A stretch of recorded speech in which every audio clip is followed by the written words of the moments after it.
What if you could help others to find the power to heal themselves? Physically, emotionally, and spiritually. When I started teaching my classes, it was in 2002, and I was just doing the past life regressions and contacting the subconscious part. But then as the time went on and we found how powerful this was and what we could do with it, a lot of the students began saying, advanced past life regression doesn't really tell what it's all about. This is so much more than that. We think you should change the name. So it was a few years ago we decided to change the name to Quantum Healing Hypnosis Technique. And this is the healing technique that we've now been teaching it, since 2002, that's 12 years. What if you could time travel with them? Visit mythical places or angelic realms, other worlds, other galaxies.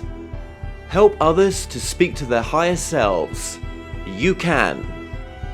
Dolores has taught thousands of people from across the world how to use QHHT, and now you can learn her method by going directly to dolorescannon.com. And don't forget to mention the discount code MORETALKS.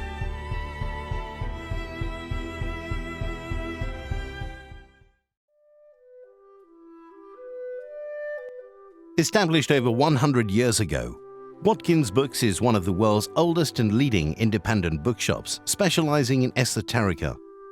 We have the widest selection of esoteric books in the UK, and our friendly and knowledgeable staff are here to assist you in a unique ambience of our shop. So come and visit us in the heart of London as we're open every day. The More Show is supported by Mindscape, Paranormal and UFO Matrix magazines, available for download on all major digital platforms.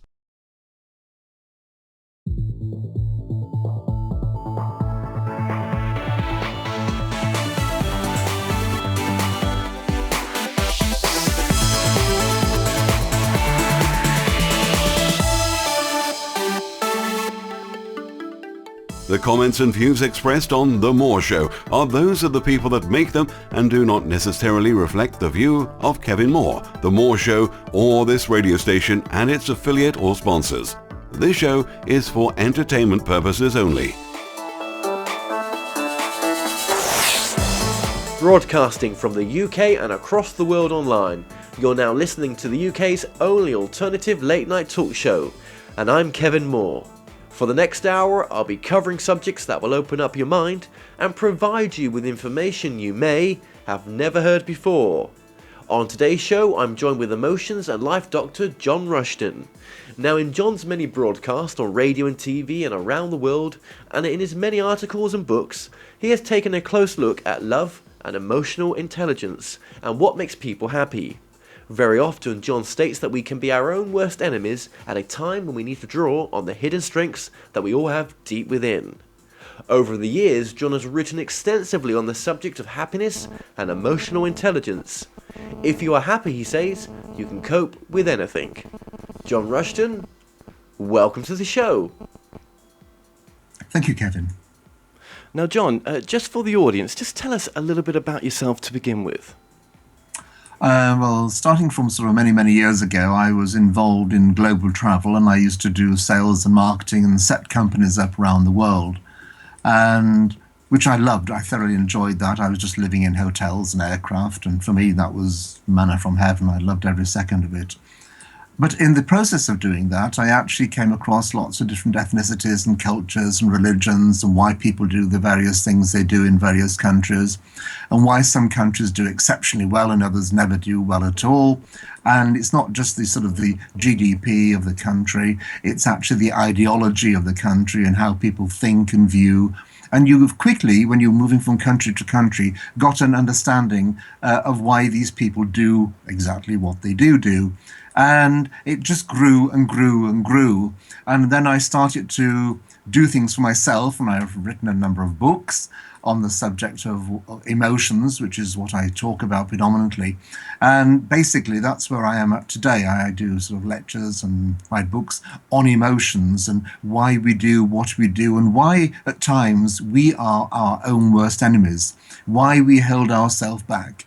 We do things because of other people and not because of ourselves. And a lot of people actually miss the point about doing things for themselves, because they actually think there's a big difference between being selfish and doing something for yourself. And there is a difference, but they don't know where the line stops. And so they either don't do anything or they do too much, and then they wonder why they go wrong. And that's where I'm at in the middle, sort of helping people in transition to be happier, more wonderful, more fabulous people than they already are. Yeah, and like you say, emotions is the key part to this as well. How hard can we be on ourselves sometimes, in a sense that drives us to not go on the right path, or how much better could life be if we came from a more positive perspective, in a sense? Immeasurably better. So many people are really, really hard on themselves. Now, a lot of that actually has to do with your background or your culture or your religion or this and this, and these sort of self-created sort of pitfalls that we don't like to do because of this, and that is the basic thing, because. I don't do this because he won't like it, she won't like it, my mother won't like it, my father won't like it, my girlfriend won't like it, my brother, my sister, my wife, my son, my daughter, my people at work, the people, what will the neighbors say, all this kind of thing. Who are these people and whose life are you living? You're living yours. You're not living theirs. And it doesn't mean you don't love these people anymore, or you're going against them, or you're doing something sort of subversive. It means you need to be loved exactly for who you are, the person you are yourself, not the person you think you need to be. You're not born with a contract that says, I'm going to please everybody in the world. You're not. You have to please yourself. You have to love yourself. You have to understand yourself. You have to be the person you need to be. We are all different. Even if we have a sort of parallel interface with other people who have a similar life to ourselves, we know exactly who we are as a person. We know our little foibles, our little traits, the little bits we like, our fears, our understandings, all these things we are experts at. Nobody else is. And so we have got to let those flourish. We've got to let those come out into the fore to be the person we want to be. And quite a lot of people today are actually sort of making a name for themselves later in life, because they suddenly realize, hey, what am I doing here? I'm doing this for everybody else. I'm doing nothing for myself. And I'm not actually feeling as happy as I should because of that. I'm feeling frustrated. I'm feeling put down. And who's making me feel frustrated? And who's putting me down? Me. Well, I'm stopping it. And if other people get upset, fine. All this stupid political correctness. If you don't say anything in life, nobody will ever know. And if somebody gets upset, so be it. It's their understanding themselves they've got to come to terms with, not yours. You're not here to put their world to rights. They're to do that themselves. And I think that's the big difference. You've got to do things for yourself. Yeah, absolutely. And like you said just there as well, some people come out in life a lot later on, with a totally different perspective on what they're here to do, because they've chosen that path of, not being a people pleaser, in a sense. Yes, that's perfectly true. I meet so many people, and they've been doing fabulous jobs, and all of a sudden they say, I'm dreading going to work. I'm not getting any enjoyment. Okay, they may pay well, so they may have a nice house and car and family and clothes and nice meals and all these things, which is all very well and good. But at the end of the day, it's that little bit which resonates within your own heart. What does it do for me? And I would really like to do whatever that happens to be for you. And even if you haven't got one of these magnificent jobs bringing loads of money, you need to do something which gives you peace of mind, which makes it feel, yes, this is what I want to do. Because once you get that feeling, everything changes. Your perspective changes. who you are changes, your views on life change, your views on other people change. You listen to what people are saying as opposed to just hearing it but not taking any notice, which a lot of people do. They hear, but they don't hear to listen. They hear to actually respond. And that's the big difference. They're here to respond and say something, and they're still not sure what you've said anyway when they've responded. And so it's understanding this. And once people have this understanding, and it doesn't take much doing, because once you've actually got to this understanding yourself, you think, wow, this is absolute. I actually feel great about this. I feel wonderful, and I can see now lots of things.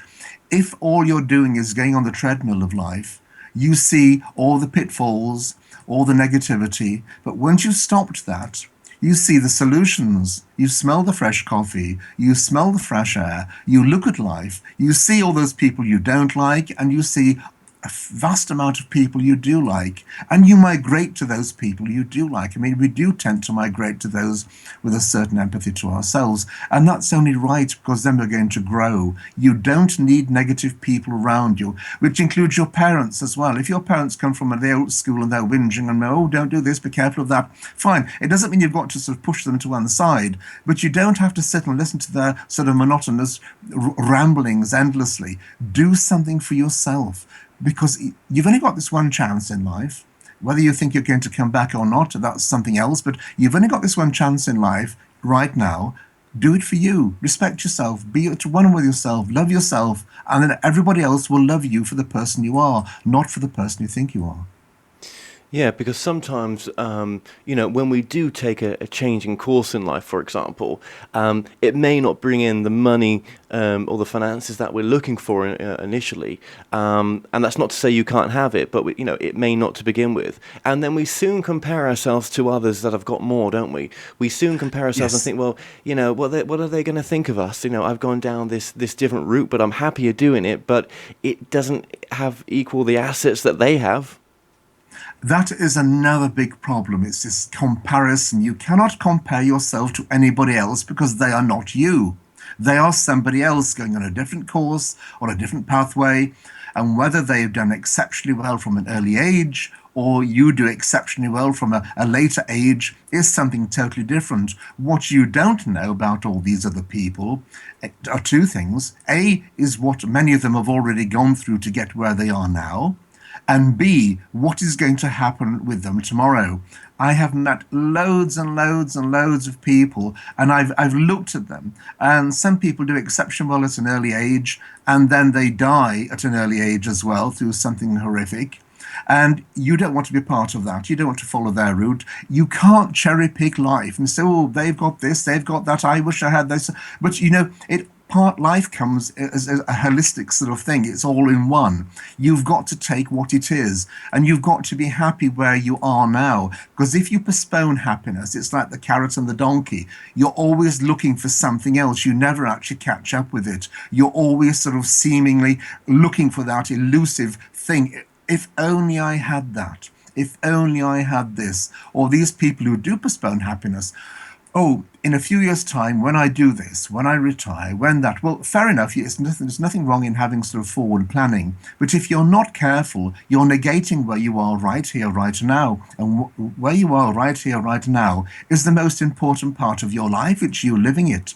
Because when you come to that space in 3 years' time, you may not have the health or the money or the ability, or that situation may not arise, or it may not make itself available. And if that happens, then you're lost completely. So it's always making the best of what you have now, because if you can make the best of what you have now, it doesn't matter what other people do, that's down to them. But if you do stick with what you want to do, all those sincere, genuine, fabulous people will love you for it. They will respect you for it. It doesn't matter. Your wealth is not important. If your heart is in it, the wealth will follow, because people will pick up on that. And that's the big thing. People will pick up on what you're doing. The sincerity of everything which is within you will come out in your work. So just stick with it. Stick what you want to do, because if it comes easy, it's the right thing.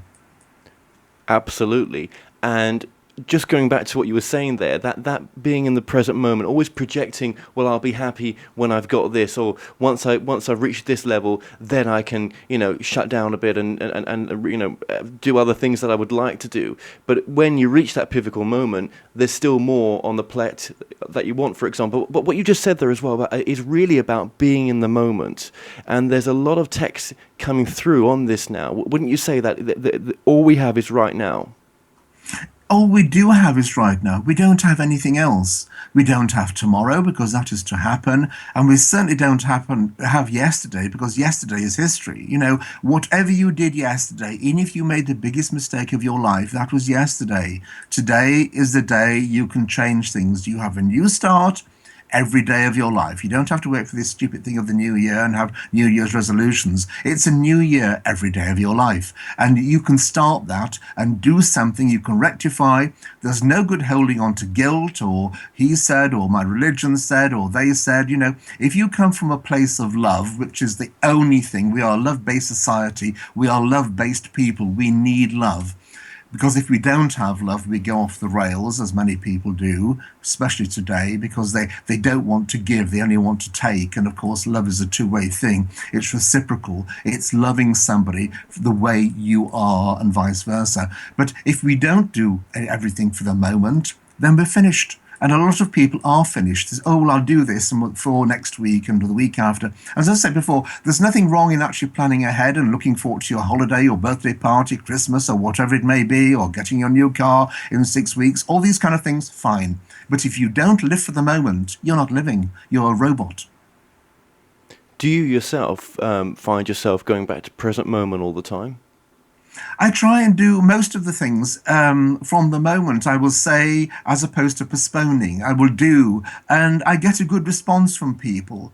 And when people come back and say, well, I will think about it, and say, okay, we think about it, but I'm not waiting for your response, because your response may never happen, or it may be wrong, or it may not, and then I've wasted a week, or 2 weeks, 3 weeks, 4 weeks, a month, or 6 weeks, just waiting. I'm not waiting. I mean, it's not being sort of pernickety, but you've got to understand where you are, because if you don't do things for yourself, who is going to do them for you? And the answer is nobody. You're the only one who's going to look after yourself. Nobody else can do that. You may have loved ones around you who care for you deeply and actually want your well-being to be fabulous and marvelous, and they'll help you and do everything. But at the end of the day, you have to walk the walk and talk the talk, because nobody else ever has access to your mind to do it. You're the only one who can think for yourself. And all this, well, they made me do this, well, they made me do that, well, I had to. No, you didn't. The gun doesn't go off unless you pull the trigger. And that's the whole thing. You are the instigator of the rest of your life. And the instigation of your life starts right here, right now, today, not any other time. You may plan to start something in a few weeks' time, but that's working up to it. You're at least working up to a scenario where it's going to take effect. Good or bad, it doesn't matter. You're doing something. You get 10 out of 10 for trying. You get absolutely 0 for doing nothing. Yes, absolutely. And everything that you're talking about right now, it all leads back to happiness in the moment as well, doesn't it? Because, there are plenty of unhappy people out there, and that's no judgment in a sense, because, it's not the most easiest world to live in, yeah? No, that's true. No, but if we went down that present moment situation, we're true to what we really wanted to do, happiness would be a natural side effect of that present moment experience as well, wouldn't it? It would. If you look at the 3 main things which are hitting the West at the moment, one is loneliness, one is happiness or lack of happiness, and the other is mental health. And the commonality between all 3, it's not sort of exclusive, but the commonality of all 3 is selfishness. It's everybody wants and nobody wants to give. Everybody wants to get. Everybody wants this. Oh, it's all right for you. You've got nice people around you. Where I live, there's nobody around here. Oh, it's all right for you. I've got this. Well, you've got loads of money. You can do that. Everything is proportioned to something else. Everything is put towards some other kind of object or scenario in life. We are full of blame culture. It's never our fault. It's always our circumstances, our situation, what has happened. Whatever happens in your circumstances or situation, no matter how low they may get, we still have control of ourselves. We still have the ability to laugh and smile, and people who can smile win. People who don't smile never ever win. They can't win. It's impossible. They may get all the attributes and trappings that life can give you, everything you want, but their checklist is, I want more. There's something else. There's just that one other thing. And it's this perpetual one other thing. They get into sort of a regurgitation of life. They're just sort of mulling over, well, I've got this, and they're happy for the moment, and they're happy for another moment, and they're happy for another moment. But in between, there's a massive high and a massive low. And that's not life. Life means we're on a better constancy of understanding, because if we get this constancy and we don't apportion things, then we've actually won. And if you win, things come to you. They really do come to you. They may not come to you in the way you envisage, and that's another thing. We have a thought process where we think, this is what I want, and if I get that, or something like that. But, we know, it's like playing football. The goalpost is just a narrow bit, but between this part of the goalpost and that part of the goalpost, there's 12,000 miles. And we don't know all the fabulous, marvelous, wonderful, super, terrific, sensational, absolutely brilliant things which are out there waiting for us. We just aim for this little narrow bit. And then when it doesn't happen, we think, oh, what's happened? Oh, poor old me. Well, it's not poor old you. If you weren't so narrow, turning everything down, you would see the bigger picture, because that's where we live. We live in the bigger picture. Don't be your own sort of shadow to yourself. Don't put yourself down. Don't cocoon yourself in narrow thought processes that if none of this happens, there's nothing left. There's loads left. Just because you don't understand it doesn't exist doesn't mean it's not there. It's like fog. Just because fog comes down, it doesn't mean the houses opposite you don't exist anymore. They do. The fog rises and they're still there. And life's like that. Don't be in a fog. Just look for the bigger picture. Look for all the opportunities of things you don't know, because within those things you don't know are sometimes the most fantastic, marvelous things which can elevate you in life beyond your own comprehension. Yeah. So it's a lot about going with the flow, acceptance, not letting life lead you in a sense, but you've made a goal. You've been true to yourself that this is the path you want to go down, and to see it through. I think so. I think one of the things interesting you just said there is going with the flow. I like to think people are put into a scenario like a salmon. They swim against the tide, or like an aircraft. An aircraft is incredibly successful because it goes against the wind. The wind's coming this way, it goes that way, and it takes off. And we all go on the aircraft, and hours later we're somewhere where we want to go. And life is a bit like that. Don't do what other people want to do, even if it sounds what they're doing is good. If it doesn't resonate with you, it's not what you are meant to do. Because two of the biggest things which go with the flow, one is dead fish, and the second is used toilet paper. And we don't want to be either of those. So we want to do what we need to do. And if it means bucking the trend, or everybody else saying, well, we're doing this, do what you want to do.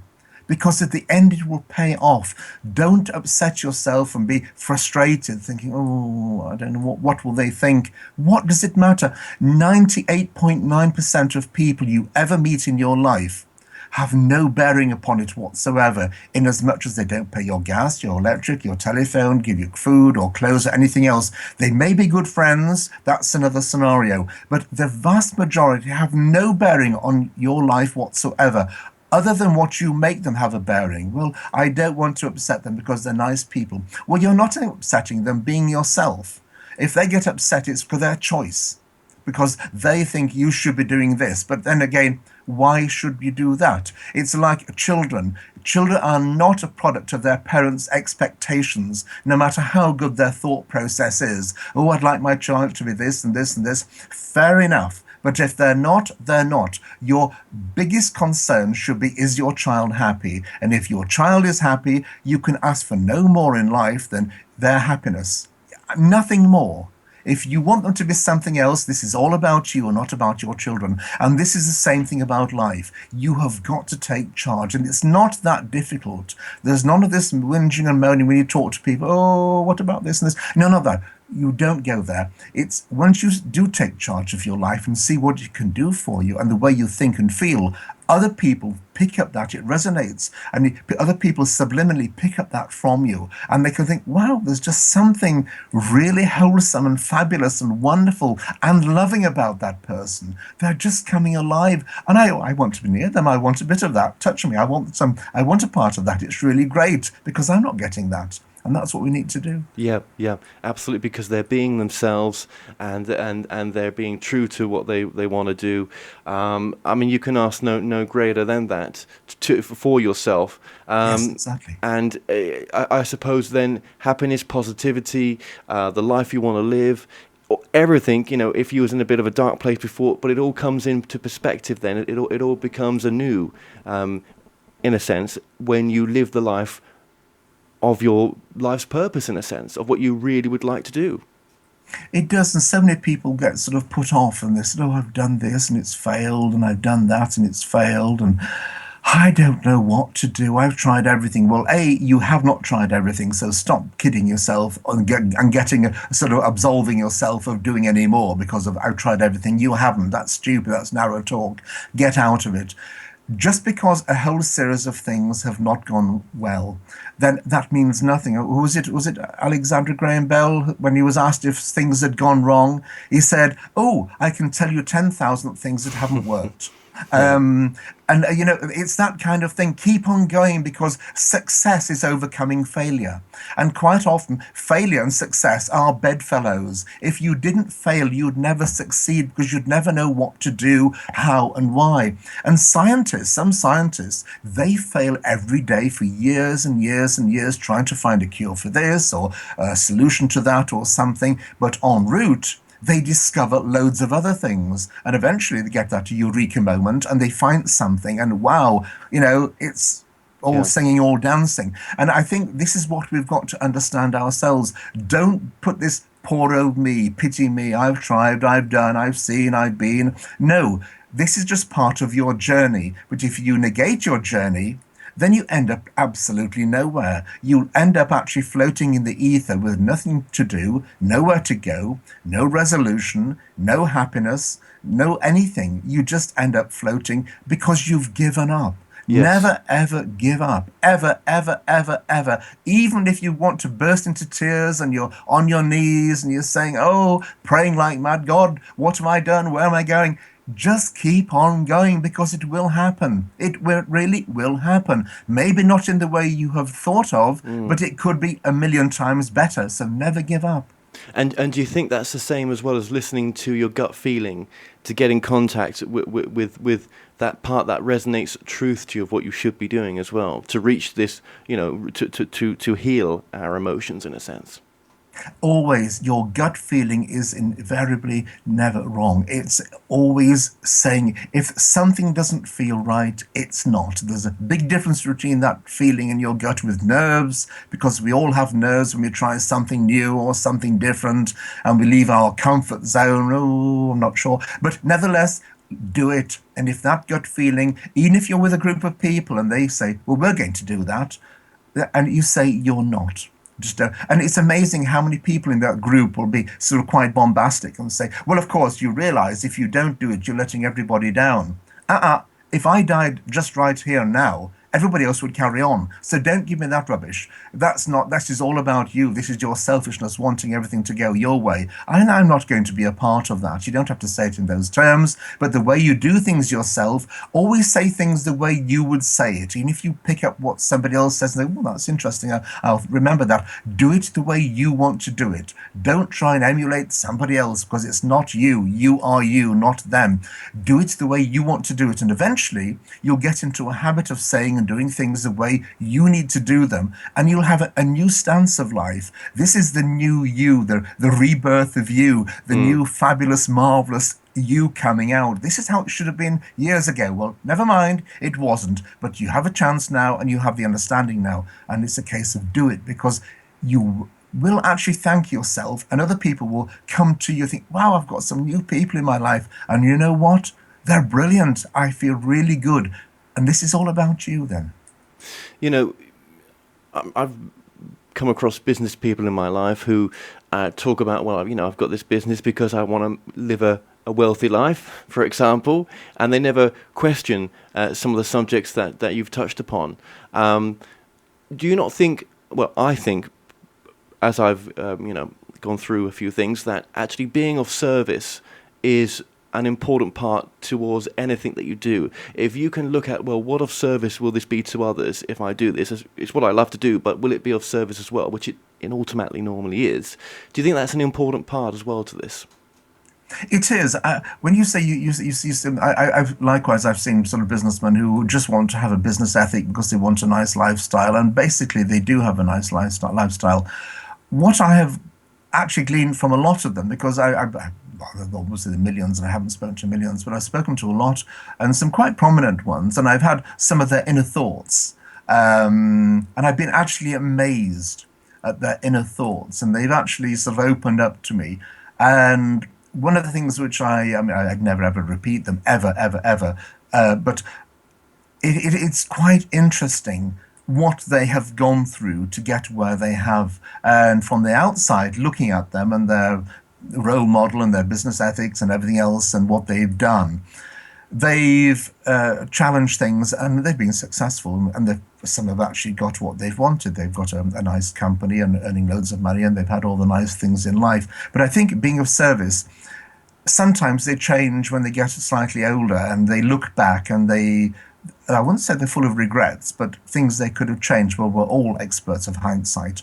But I think you're quite right. If we can do something of service and you can incorporate that into your life, you get a better understanding. And also, one very, very important thing, if you are positive, if you are really positive and you are happy, your health improves. The moment you start being negative, your immune system goes down about 10 to 15%. And a lot of people who are permanently negative and whingers and moaners, they have all these sort of psychosomatic problems, itching and scratching and twitching and sniffing and permanently, and sort of whatever it may happen to be, and tummy problems and bowel problems and whatever.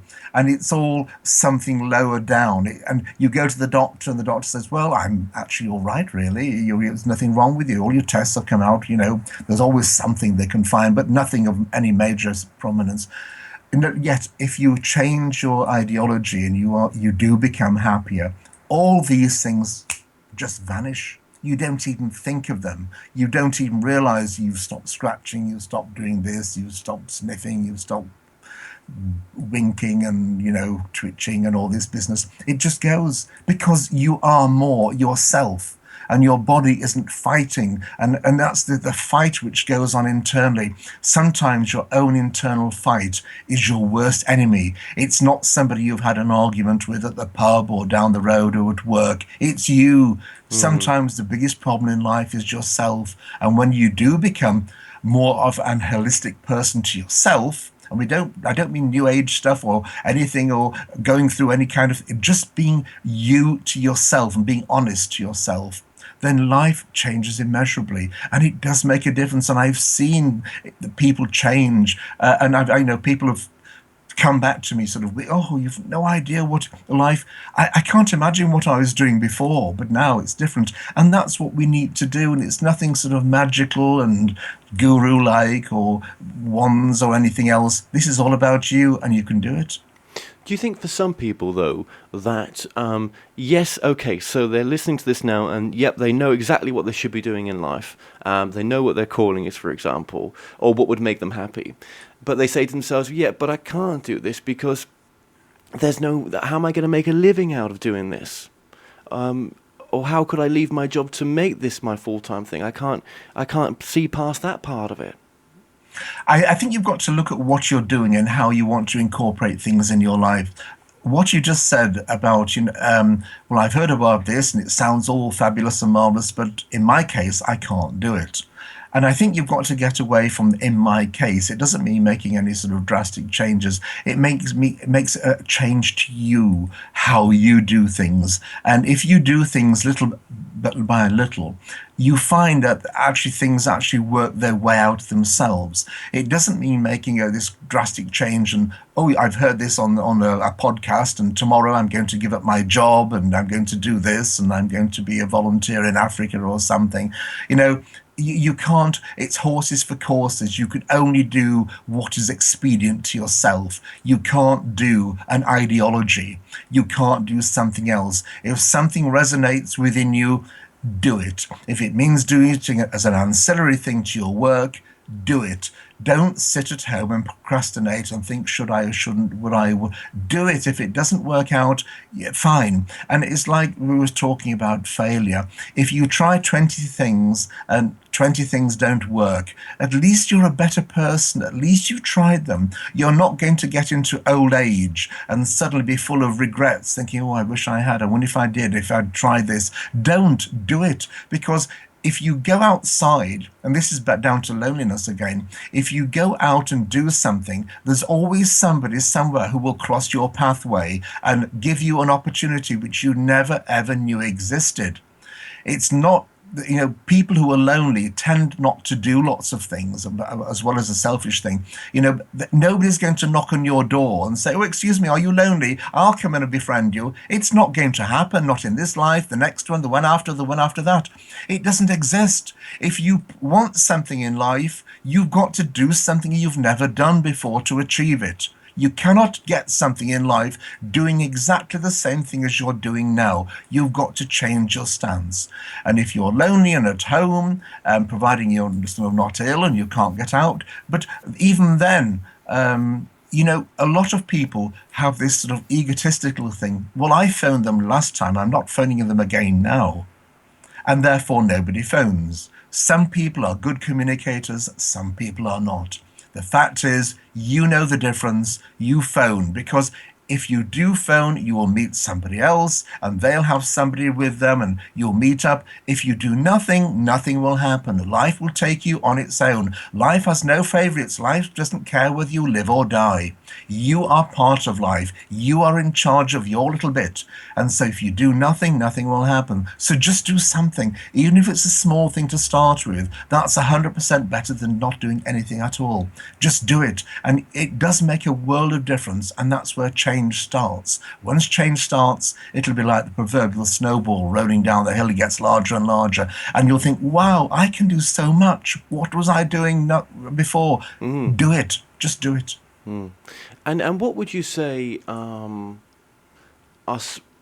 actually, let me ask that again. I want to edit that out before I ask that. And what is some of the work that you do, in a sense? I mean, how can people get in contact with yourself, John? And what are some of the services they can get from yourself?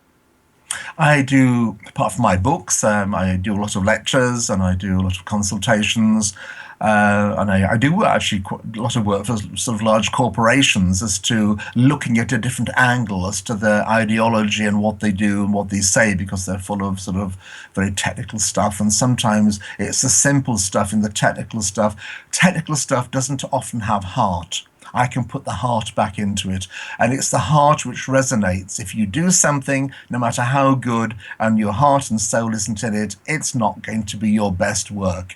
And it's not going to be effective. And you're going to be out of love with it. You're going to be upset with it. You're going to be bored with it. It's going to be dull. It's going to be insincere. It's going to be something you're going to fight on. So if you contact me on my website, then I can come back to you, whatever you wish, or companies wish, but that's the main point of contact is my website. Okay.